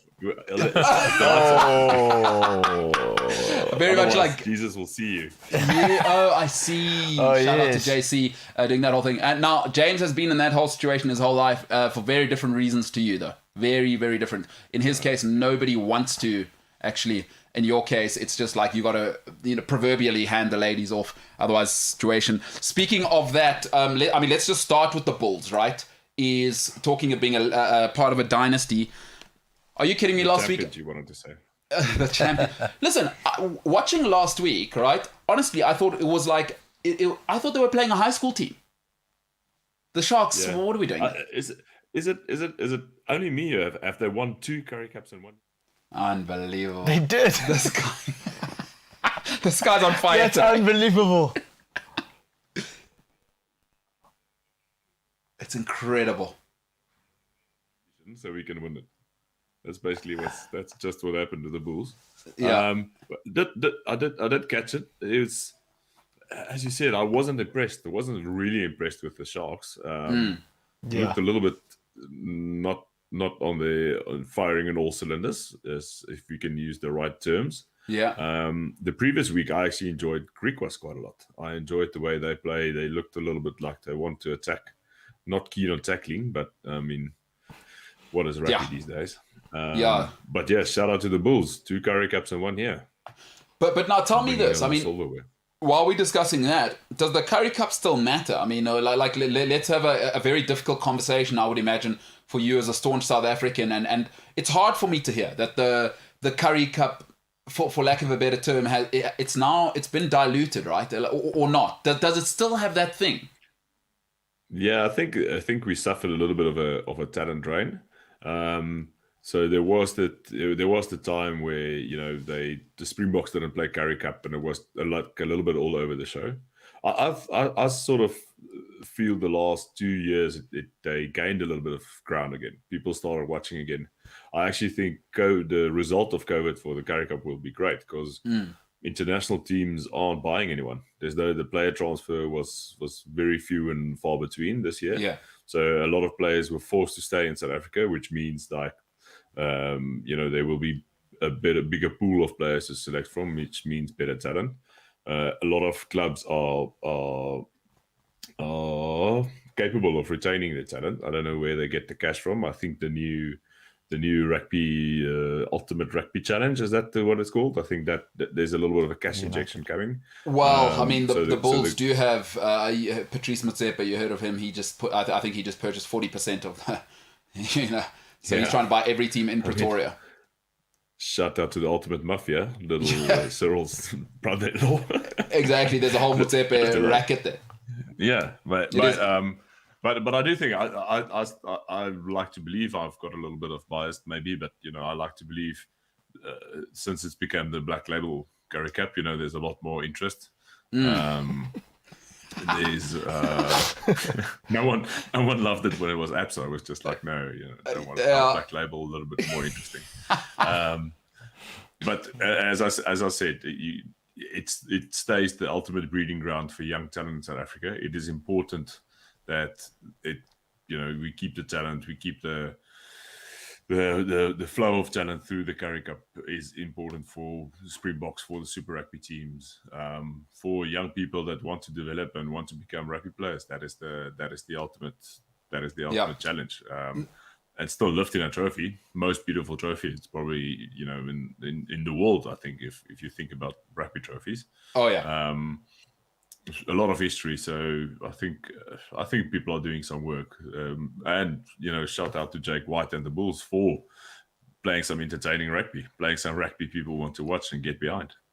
100%. Hey, I'll tell you what is interesting for me now, and something which you could probably speak to very, very closely, is I've never been worried as a South African fan. I always say as long as we have Afrikaans guys, Venda guys, and Zulu guys, we're going to be all right. but more and more something's happening, and I'd love to know what your thoughts are and what the reality is on the ground. I'll let you answer first. What is the opinion of South African rugby players in terms of the French eyes and the English eyes? Because we always think of our guys here, and we're just like, oh no, if you're not 120 kilograms and you can't fetch, don't even bother being a loose forward. But we see how many of our guys go there. Now, I have my thoughts on the quality of Northern Hemisphere rugby, but I don't want to get into that. How does France see our players? And something that came to my attention through a trusted source, who I will not reveal, is how many scouts are watching South African school rugby. How real is that in France, and how much is that happening? I'll get to your second point first. Is that is a real thing? You get French scouts at Growing Week rugby. I know the Growing Week is an under 18 tournament where they try and recruit talent direct. Because the perception in France is that South Africans are the hard workers. There's a lot of price per kilogram going around. They want to breed. That's the type of talent they want to breed in the competitions. There's a lot of rules. They've got their own sort of quota system going on in France. We have to have a certain amount of French players in your team per weekend, etc. Which is good, which, they have to breed local talent as well. But if you recruit the guys from a young age, from 18 years old, and they come through the French formation systems, they become automatically French players, French citizens, and rest is history. South Africa, not the only ones. You're seeing that a lot of Fijian players as well coming through the Fijian monsters. Yeah, it is interesting to see a sort of a winger there, and it's like Vinela Weku Una Lavatu, and who's he playing for? He's playing for Le Bleu. So, but hey, shout out! It is a global world. That's Xhosa. That's not Fijian. Oh, sorry, yeah. Oh, that's a totally different point. And yeah, so you were just. And then how do, like you say, so that's how they see us, huh? They're like, oh, just bring over Flip and they know. I think South Africa's got a great reputation as hardworking because we all are like that. We can just work harder than anyone else, and we take that culture into the French, where they have the little cigarette, have a little baguette, and the South African boys will hang out in the gym and work a little bit harder. But yeah. Speaking of, so before we take the great question from Gutlenkosi, we'll come back to that. Speaking of a little cigarette, I just want to get your take. I want to get everybody's take, Paulo and Senzo included. You ever heard of any Lebanese football? You ever been a big fan of that? Do you ever bet maybe 50 euros Lebanese football? Lebanese football? I can't say I know that. Not yet. Sorry. All right, well, if this doesn't get you to bet, because this is what happens in Lebanese football when the ball goes out for a throw, and James will just give us that. That's what's going on there. That's a keeper. That's beautiful. So you look at that gut on that guy. Yeah, listen, the guy's a goalkeeper and he's stressed out because you make one mistake at keeper, right? I mean, that's a goal. So, Paulo, just your thoughts on something like this before we take it to Flip and obviously convert him to a Lebanese Premier League football. Look, I don't want to cast aspersions on the state of the Lebanese Football League, and I very much doubt that is actually from the league. But I played indoor soccer till into my 30s till I broke my leg. I couldn't play anymore. Yeah. But I tried to keep myself fit, and I took it seriously. It wasn't like a mess around. I knew my day was coming to an end when you're playing a team and you're playing well, but you're feeling that you're playing well, and you're sweating, and you're taking a break, and you're playing against a bunch of 20-year-olds who all go suck on one of those pipes at halftime, and you go, and then they just come back so fresh. You're like, God, my time is coming to an end. When you're playing against teams on those pipes and they're still running circles around you. Yeah. Senzo, I mean, obviously you went to Yappie, St. David's. Oh my God. Probably those long cigarettes like in the French art films. That's probably what's going on. Us at the poor schools we went to, hard-nosed, myself and Flip, obviously hard-nosed schools in the farms. We're obviously just having slices of oranges at halftime. But for you guys, you probably kind of like that hookah pipe thing. Apparently, I don't know how true it is, and Paulo, you can chime in here. Apparently, Berbatov used to go for a smoke at halftime. I doubt he was smoking in front of Ferguson. Apparently, that's why I say apparently. Yeah. Because there's this rumor going around. I was like, guys, not under Fergie's watch. Barthez used to. Barthez, I know that. That makes But sense. he was on harder stuff as well. Yeah. So like, Barthez would go have a smoke in the toilet. Fabien Barthez, he's a guy who I'm sure you know in France there, Philip. Fabien Barthez, is he still out and about like doing public appearances? I would imagine. Hey, he must just be a rock star. I'm probably sure the footballers still have their way there in Paris. Do what they want to do. Yeah. Probably had, like Senzo said, probably had a smoke to calm down a little bit from all the other stuff they use. Football is massive over here. Those guys, the guys rolling around here, you see them on holiday and in the Bugattis and whatever. You've never seen him, no idea. Then he's a footballer. So guys, So as a best guys over there. yeah, listen. So that's the Lebanese Premier League. That's absolutely brilliant stuff. The internet is a savage place. I think whether that's genuine or not, the fact that somebody's gone and typed that is electric. Talk to me about this. As a rugby player, did you guys ever used to get resentful of the footballers, just like earning? Probably in terms of cash, Yeah. You look at something like NFL football, what they put their bodies through, and you sort of get broken a lot more and earn, a month's salary as lifetime earnings. But I mean, we all get to play the sport we love. They do the same. They're living their passion. So no resent in that sense. No. Do rugby players, like I used to wonder, like, listen, okay, first team rugby in high school, it's one thing. Like, do you ever like look at, I don't know, Chris Jack or whatever? I mean, not you, but I mean, do you know any rugby players who got scared ever? Like, obviously you're not scared of everyone. You're like just a human bear. But now, do rugby players get scared? Like, I think it's a positional thing. I think some guys are not keen on, in the forwards. Even if we are scared, you like, what's the Muhammad Ali thing is, you like wake up and apologize. That sort of, you're not allowed to be scared of anything. It gets bred into your head from a very young age. Yeah. But yeah, I think you get funny guys. You get the funny people speaking in a team, and the backs and the 9s and the 14s, and they're not really keen to get the number 8 stuck into that thing. The number 8. We had a very famous one from my school who famously has never, still it's said that he's never hit a ruck in his lifetime, a third centre. I do hear you there. Was there ever a guy that you kind of saw, even, I mean, although you went to Grey Bloom, what am I talking about? What would they do to you guys at Grey if you even took a step back? Like, just, you got to sleep outside in shorts in winter? Never took a step back. Yeah, no, that makes sense. I'm not even going to bother asking the ridiculous last question. All right, Flip, we've got plenty to talk about. NFL, by the way, I'm not sure if you saw week 1. Yeah. Who do you support, by the way? We need to get this down. I've got a very depressing week behind the back because I'm a Green Bay fan. Oh, we will talk about that. I had a weekend of Green Bay. I had a weekend of Springboks. I just sat in the corner, cried. Oh, that's good. I mean, I would say, although, James is not quite as big as you, I was going to ask if you cried in the fetal position in the shower, but there is no way in France there is a shower big enough for you to be in the fetal position in. And we can talk about that on the other side. Thoughts and prayers, Philip. We will talk about it. NFL, we'll talk PSG, Novak, all of that. That's just thoughts and prayers for our guy. Although he is in the south of France, guys. I'm not gonna if I want to be sad somewhere, it's the south of France where the sun sets at like 10 o'clock. Yeah. That's where you want to be sad. You don't want to be sad in Ravonia.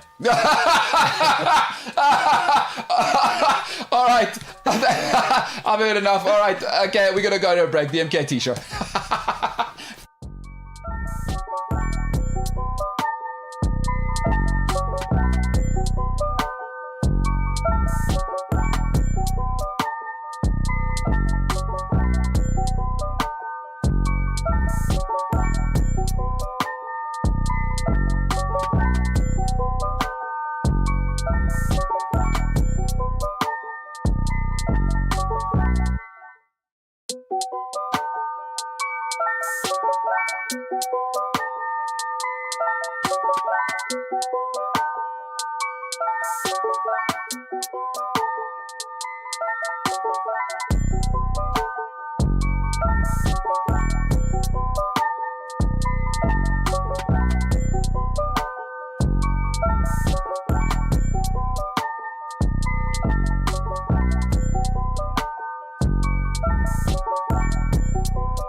I'm MKT.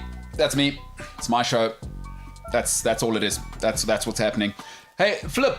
I want to ask you this. I'm not sure if you heard a little bit of breaking news, but Pakistan, New Zealand totally cancelled.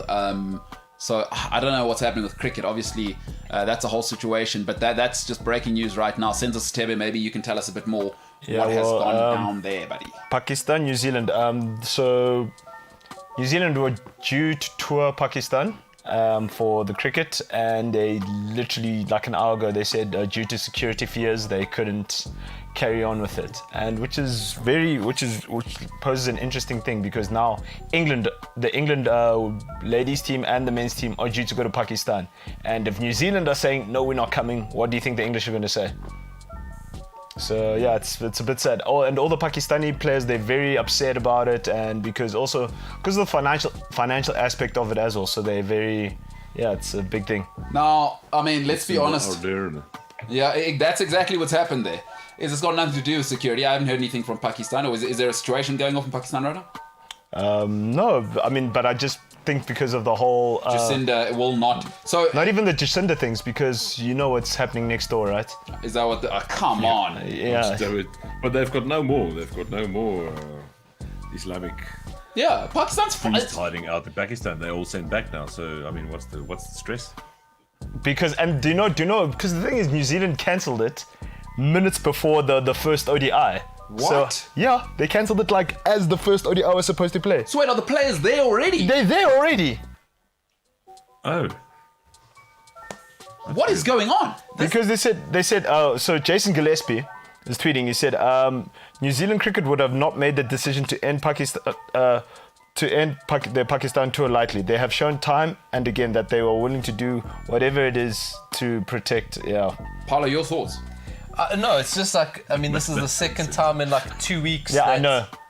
You know, games start or matches start, you're ready to go, and then it gets cancelled. It's statement from the ECB, right? They say, we are liaising with our security team who are on the ground in Pakistan to fully understand the situation. The EC board will then decide in the next 24 to 48 hours whether our planned tour should proceed or not. So England are definitely not going to go. Another statement from the ECB, they received 500,000 cash underneath the table. Yeah, but the Pakistani players are very, very disappointed because Baba Azam, the captain, said extremely disappointed on the abrupt postponement of the series, which could have brought the smiles back to millions of Pakistan cricket fans. I've full trust in the capabilities and the credibility of our security agencies. They are our pride and will always be. Pakistan Zindabad. Mohammed Hafiz, Pakistan is a safe and proud nation. Postponing this series is absolute sad news for the whole nation. And then Shoaib Akhtar says, sad scenes and news from Rawalpindi. But there was supposed to be an ODI today. New Zealand said, listen here. Not today. Not today, Still Chief. playing. No. Different. The Akhtar will come around every sort of 2-3 teams. It's kind of like Van Wyk Like in. Yeah, exactly. I find a matter of that will be inevitable there. So speaking of that, I mean, how do as a play, what is going on? Like what? Because now what? Players won't get paid for that. Hey, the Pakistani guys, no one gets paid there. No, I've no idea. I've no idea what's going on. Why these games are getting cancelled? Why people are ready to go, and then all types of excuses. I mean, I apparently I take it Pakistan is not the safest place in the world, but I mean, then you just say you don't want to go. Invite them to your place, or play in the UAE. If someone play in the UAE, exactly. Unbelievable. South Africa. Yeah, please, you're welcome. Yeah, and then we make them play only in Kimberley and Griquas, like at those ovals. Yeah, that's it. And listen, they had a nice oval at a stage until obviously the lack of delivery in South Africa has eroded that whole thing and any sort of cricket facility anywhere. Fix. By the way, Fikile Mbalula, shout out to him. Spotted again, not looking like a 65-year-old granny. He had a new appearance last night. Not sure if you saw the photo. So no way. He's back to looking like an adult. He's taken away those sort of those horn rim glasses that made him look like Mrs. Doubtfire for a bit. Not sure if you saw any of those pictures where he had Gucci wear. You went for who was the sport president? He had brilliant. 1995. Steve Twitt. Yes. Steve Twitt. He had brilliant glasses. Yes. I know exactly what you're talking about. Oliver Tambo, like a poor man's Oliver Tambo. That look. I know exactly what you're talking about. Yeah. I know exactly. Steve Twitter. Great guy. He used to live down the road from me. And then I think he got, then he's like, he's important and I'm getting rich. Get the hell out of here. So he's probably living in Stain City or wherever. So let's talk about your this actually works for me because quite a lot of your life seems to have gone well, especially with what you've revealed about never having had to talk to a woman about any situation at all. That situation would just happen. I'm happy that you're a little bit sad in your life because you have been a Batman from the age of 17. The Green Bay Packers got absolutely smoked this past week. Aaron Rodgers throwing 2 interceptions and not scoring a single touchdown at all. Just your feelings there, Flip. Thanks to you, I'm a fan of the Pat McAfee show. And apparently last time he threw 2 interceptions in a match, they ended up in the Super Bowl. Yeah. In the final. So, I'm just gonna hang on to that little perception of him, but absolutely shocking. Getting wasted by New Orleans. Yeah. Out of nowhere. Was a bit of a thing. Other than that, I didn't catch too many games, to be honest. I don't actually know what happened with the other guys. Who's the new talent? Who are we looking at these days? The guy who's coming through, a guy called Jalen Hurts. They'd written him off right as they were playing Atlanta. So Atlanta decided, the Hawks are trapped because they paid money for a guy a couple of years ago. They basically sold the franchise to Matt Ryan. He's about 87 years old now, and they thought it would be Tom Brady fever. But what's happened there is they also haven't scored a touchdown. Jalen Hurts with current Heisman winner Devontae Smith absolutely ripped them apart. They got a new guy, some nerd is the coach now, Nick Sirianni. He can't talk on a mic, but he is the coach. And so Jalen Hurts in his second season is the guy to look for. But the guy to look for this season in his second season, 38 or 30 touchdowns last year. There's the guy I'm backing to maybe be the MVP. Patrick Mahomes, of course, is the guy, but there is a guy now in the second team in LA. A biology major, by the way, 4.0. A guy called Justin Herbert is an absolute freak of nature. He is unbelievable. So if anybody is in the NFL world, the guy you want to be checking out is the LA Chargers quarterback, Justin Herbert. He goes at about 6'5", and last year he actually bounced a guy who got knocked out on the side of the field in his first play ever. He came in because a guy called Tyrod Taylor had a medic puncture his lung 5 minutes before the game because he was giving him a muscle relaxant and punctured his lung. Justin Herbert came in and they've never looked back. He was the rookie of the year last season. Justin Herbert, focus on that guy. He is unbelievable. So that's where it's at. The New England Patriots lost, by the way, but they do have the magnificent Mac, and they look like they found their next Tom Brady. It was 2 Alabama guys. By the way, speaking of the NFL, all right, I mean, we can come back to the NFL. Have you ever gotten into college football, by the way? Like American college football, Flip? It's It's amazing. Like this past weekend, watching Ohio State Buckeyes. Shout out to them. They lost to the Ducks. Who that's basically funded by a guy called Phil Knight. Not sure if you've heard of him. He started a small company called Nike. Isn't the Mighty Ducks a hockey team, actually? Different team. I like that you've gone there. Paulo Diaz now is a movie aficionado, so you don't know what you've just opened there. Mighty Duckman, Emilio Estevez, brother to a man who once had tiger blood in him. Paulo, Mighty Ducks. Let's just talk about that. Where does that go in terms of sports films? It's got to be the most famous because everyone remembers it. It's like if you had to say to people, name a sports movie, that's the one they go to. And so many people relate to it because most of us were losers at sport. So we can get it of sucking at sports and playing in suck teams and hoping to get better. So I think Flip doesn't get that. No, he doesn't get it. But we do, yeah. No, you don't get it. No, yeah. Senzo definitely gets it. Yeah. James What? definitely gets it. Yeah. I get it. Yeah. So yeah, it's for normal people it is relatable. Good movie. Emilio Estevez, probably the best Estevez besides his mother. And you gotta. It's imagine growing up with Charlie Sheen. That's chaos. Do you know what I mean? I do know what you mean. And Charlie Sheen was always nuts. Like now he's gone off the plantation. It's the tiger blood. That's a lot of things. It's He's gone quiet though. I wonder if he's ill. He is ill, apparently. but- No, allegedly. because he said he's HIV positive. But I wonder if he's But is that the sick. lion part, or is that the tiger part, or is that his blood? Do you think? the Estevez part. Because it's tough. Once you've had tiger blood in you, now it's tough to say: is it his blood or is it the tiger blood? Never that's had HIV? tiger blood in me, so I can't. And you know, speak yeah. from a position And mostly none of us are doctors. I mean, Flip, you do have an MBA from Cambridge. That doesn't mean you understand genetics or. But anyway, Mighty Ducks, good movie. So out of 10, I mean, we might as well start a movie rating thing. Let's cut to Paulo and make sure that he gives us this movie rating. Because maybe we should do this next time. Movie. What's it? Sports movies. movie So club. We'll do our top 10. We'll do one a week because we need content, right? So many sports movies. All right, so what are we giving it out of 10? And let's rate it I'm not going to rate it next to Casablanca or any of those. No. In terms of sports movies. Casablanca. Yeah. You know what? I love Any Given Sunday. If you're going to put that as a 10 out of 10. Okay, so let's say that. Because you saw a guy's inch by inch. A guy's eyeball popped out. Yeah. So I like to see that. Steamin' Woolly Beeman.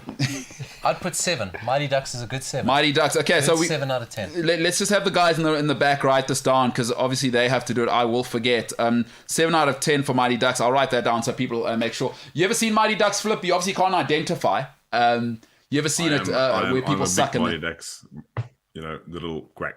That's the type of stuff that got us going. Yeah.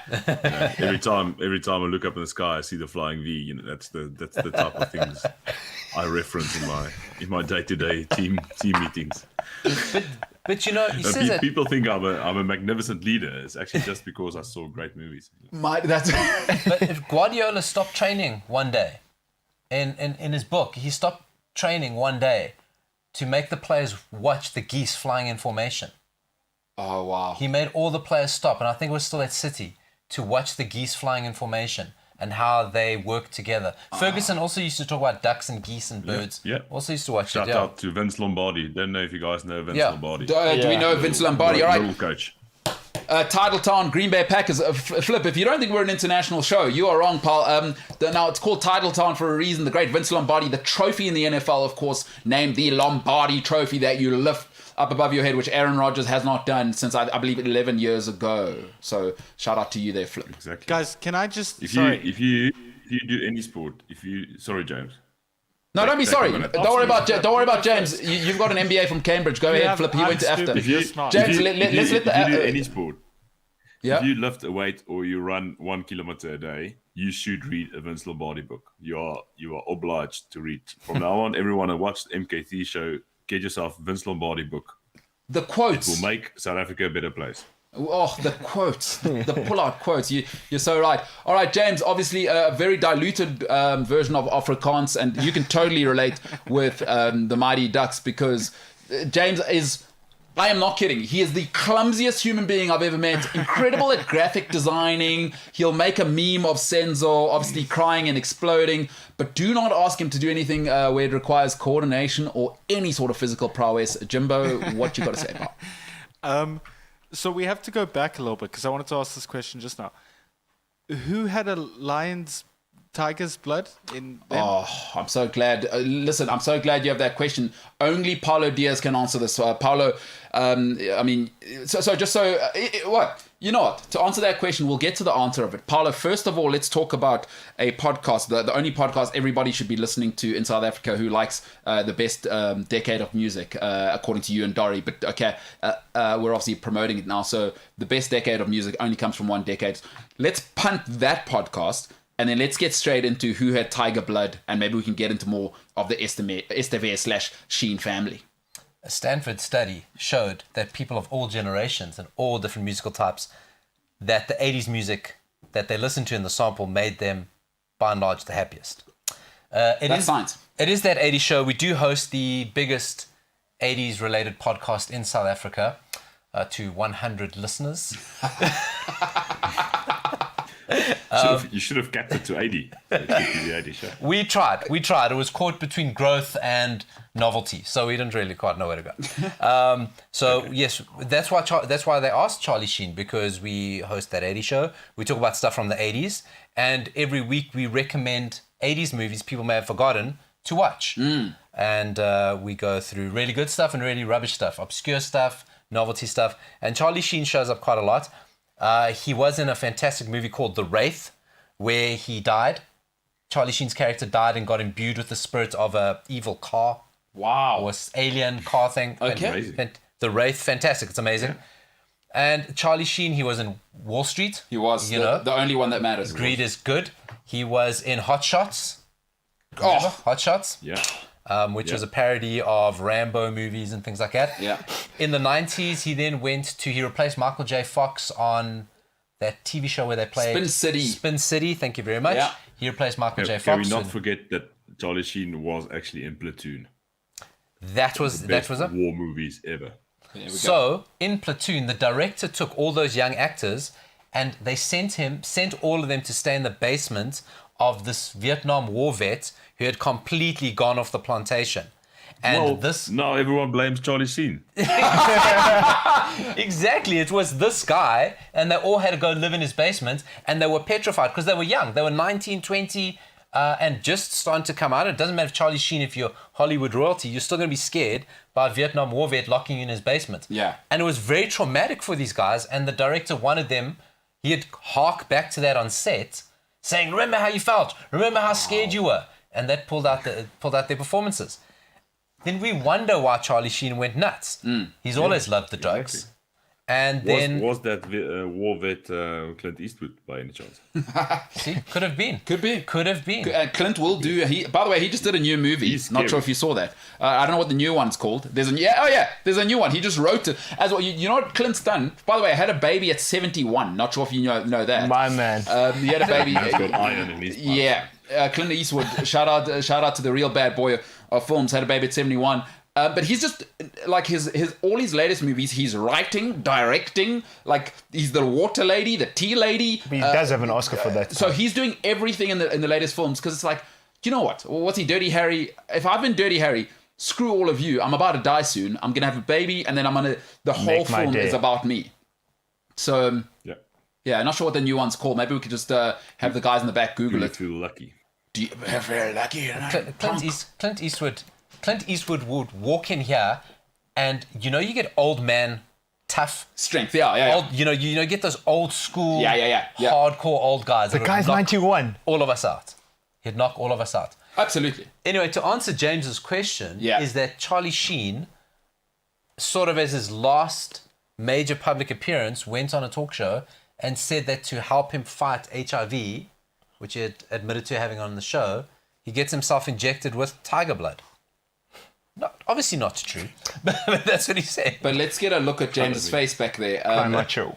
So that is a man who has just left sort of university and sort of been coddled by his mum his whole life. Obviously, a flip, if you didn't hear earlier, James was scamming his mum while he was at a college, which is a scam, actually. It's called AFTER. I have no shame in saying that. But James was scamming his mom as well. It's one of these creative... it's not and you pay like private school prices as well. It's not like real university, which costs half of it. Like it's not like... to do nice stuff. you pay Cambridge prices, but like the jobs you can do could not help. Like what you're doing is you're going to try and maybe, I don't know, bring down the carbon footprint of human beings, whereas James is designing graphics. The most he can do is graphics for movies, which are doing nothing for anybody. But he was also scamming his mom at the time for drinking money, telling her it's like, oh, food money and whatever. And guess what he was doing? James was buying a pair of shoes every month in university. And he never had a job. Quite literally none of this happened. And he didn't have a job, by the way. So not drinking money. Yeah, no, he didn't have a job. None of this happened. I don't know where you got that from. Okay, go ahead. Okay, we can look at part one of the show where you said I bought a pair of shoes. Isn't Afka like the films that you used to buy when you had the cameras that you had? I like that you've gone there, but the scam school he went to is with a D. But I do shout out to us, the old who know. If his mom believed he went to Afghan, then it was like, you know, what school do you go to? You look at the first thing you see. I'm going to toilet. Yeah, but okay, look, James, go ahead. I think you constantly talk down about After, right, and me going to After and it being a scam school, right? I think it makes you look more stupid because you hired me. Mm-hmm. And here I am running this show. The reality of this, I mean, I also have hired After kids, and I'd never do it again for film. I didn't know you went to After. Honestly, when I hired you, I did not know you went to After because when I did hire you, since we're telling the real story, was that I hired you through a friend, a connection through a friend, and I was looking for a certain type of person. I didn't know you went to After. So my thing is whenever I look at people, I try not to look at their CVs before I meet them. I met James. I was like, oh, this kid's kind of cool. And then I hired him because I can teach skills. I can't teach attitude. I was like, kind of like this guy's attitude. He's not smart enough to ever challenge me. So I was like, let's hire him. Plus he went to Saints. There's no ways he's smart at all. And then this other stuff's been coming out about him. This guy's scamming his mom. Unbelievable for a pair of shoes a month. But fair enough. We did say he runs a cartel, so He's been on it for a while. El Gringo, boy. Paulo, Flip, you don't have any, I mean, like you said, you're a good Christian boy from Bloem. You've never actually seen a lady naked because anything that has happened with a lady, the lights have been off and you've been married to her at the time, blah, blah, blah. Obviously, you're a great Christian guy because your family might see this. But Paulo, so you don't have any kids that you know of. Paulo, you do have a child. What do you do in 17 years' time? She goes off probably to Rhodes. Let's face it, it's a soft generation. Nobody wants to go to Cambridge, and it's actually hard. And you find out when she's 24 that actually all that money that she was saying was for printing and textbooks and whatever else. Actually, she was getting sneakers and different gins from around the world, like James, scamming you. What do you do as a parent there? The different sneaker thing, I would not hate. I can't punish or admonish for that. If you guys are the same size, that'd be great even. Yeah, geez, then that's problematic. Big feet for a lady. Yeah. Size 9. No, but you know what? Like I've said once, I've said it before, I'll say it numerous times. I don't blame After, I blame James. Yeah. I know lots of good guys out of After. Can I finish this Charlie Sheen? Because I went back to go find these quotes of him. So, Flip, you probably thought you were on a professional show. We do not have a script for what has to happen in this lunch hour. This is loose. It's gone from shoes to Paulo's daughter scamming him and James being an actual scam artist to let's finish off the Estevez. This is Charlie Sheen. In these interviews, he was saying, I was banging 7-gram rocks. Banging, not banging. What? I was banging 7-gram rocks and finishing them because that's how I roll. Because I have one speed, one gear, I'm different. I have a different constitution, I have a different brain, I have a different heart. I got tiger blood, man. Dying's for fools, dying's for amateurs. If I'm on a drug, it's a drug called Charlie Sheen. If you try it once, you'll die, your face will melt off, and your children will weep over your exploded body. Unbelievable. I'm tired of pretending like I'm not special. I'm tired of pretending like I'm not bitchin', a total friggin' rock star from Mars, and people can't figure me out. Charlie Sheen. Flip, your thoughts. I mean, that's the sort of quality. Shout out to Elon Musk, really. Yeah. He was doing Musk things before Musk. Oh, your thoughts there, Senzo. Tiger blood.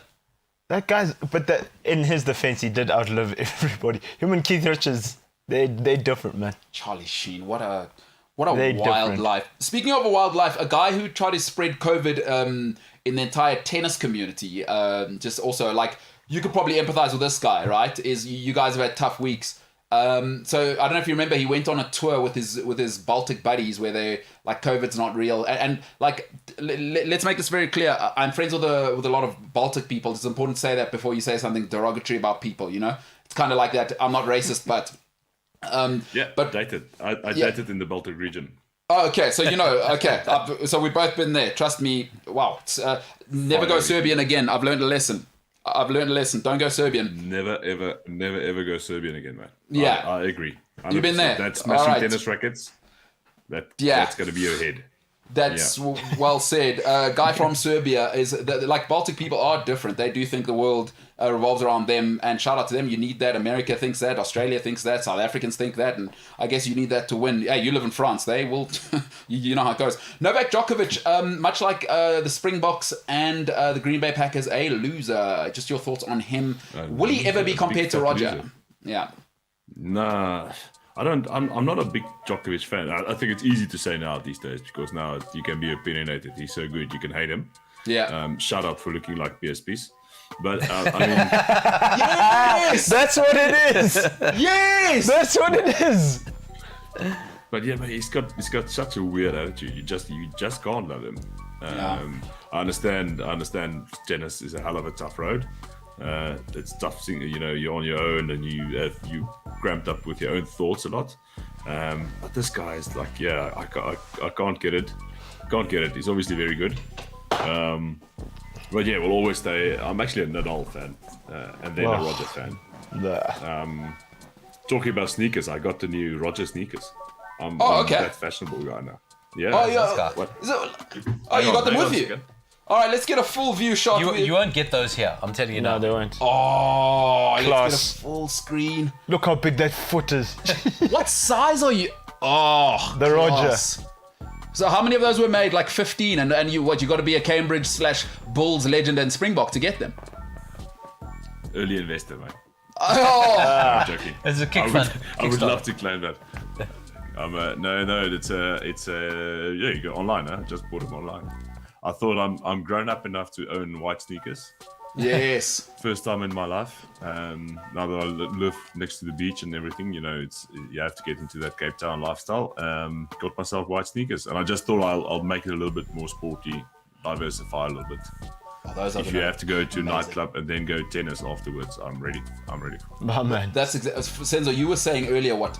Is it the Living La Vida Loca shirt? Yeah. So Flip, are you gonna get? By the way, shout out to me.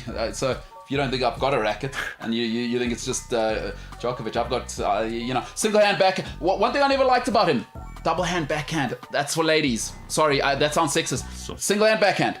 Roger, single hand backhand. That's where you got to be. Here, boom. I'm not sweating because I'm Swiss and South African, and I'm winning everything. Otherwise you got to get the hell out of my face. Oh my God! What is one of these? Yeah. Wine. It's anti-stress late nights. This is what you do, and you can eat single-handed backhands. Oh, I see what you're saying. Yes, to strengthen the wrist. Yeah. How many of those do you break a day? You must go through dozens. Rock. Senzo and I are like, Honestly. No, we still on stress balls. He's advanced. He's face. like. Yeah, that's the one. The yuppie guys. If you ever have daughters, Flip, you must matric dance. Just sit there with one of those. Just. Yeah. That's what you're gonna have to do. Yeah. Well, who's stressed there is imagine pitching up. Well, you got to meet my dad. Obviously, it'll be, now that he said he won't do Baltic, it'll probably be, I don't know, some Chilean woman that he marries. That speaks to him, obviously, because he's never ever spoken to a woman with any needs. Yeah. So she'll come, obviously, he looks like, Batman. He obviously pulls out. Probably by that time, he's saved the world. No, but you know what he's stressed about? Yes. Yes. And you've probably got to spice that up. Is I got these from Roger after he won his 20th. You obviously his sort of, 30th. although whatever, she's speaking to you. You don't need to add the lie. No, and to come back to my point, he's stressed about saving the world. It's not stressed about this little yuppie kid coming. Or what you do though is, I got it. I like yours, but let's make it the iPhone 12 Plus. Is that at the door you have a little cup, right? Is that there's stress balls in there, but your daughter actually has put that there because you got to meet my dad. So that's going to be like, so the daughter comes home, hey, grab one of those. You're gonna, why? You'll need it. You'll need it. Dad opens the door. Yeah. Holy smokes! No, I'm fine. So, no, Flip Funamava, what a legend of the game. Guys, great stuff. Senzo, great stuff. Paolo, as always, live in La Vida Loca shirt and swag game on the shoes on fleek. Ladies and gentlemen, it is an honor. Hey, Flip, you're a legend, bro. you guys are legends. Thank you for having me. Enjoy the long match.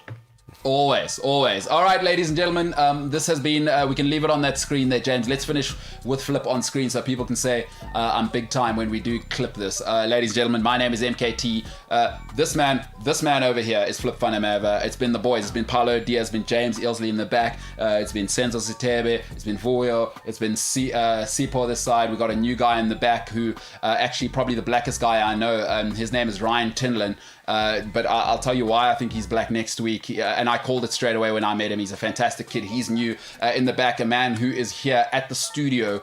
I don't know how he doesn't break curfew, but he is here before the sun and he leaves after the sun sets. An incredible guy called Welcome in the back. So to all of the boys, appreciate you, and to you, Flip, you're a friggin' legend for joining us. Ladies and gentlemen, it's been another great week. My name is MKT. This has been the MKT Show, and for now, we are the hell out of here.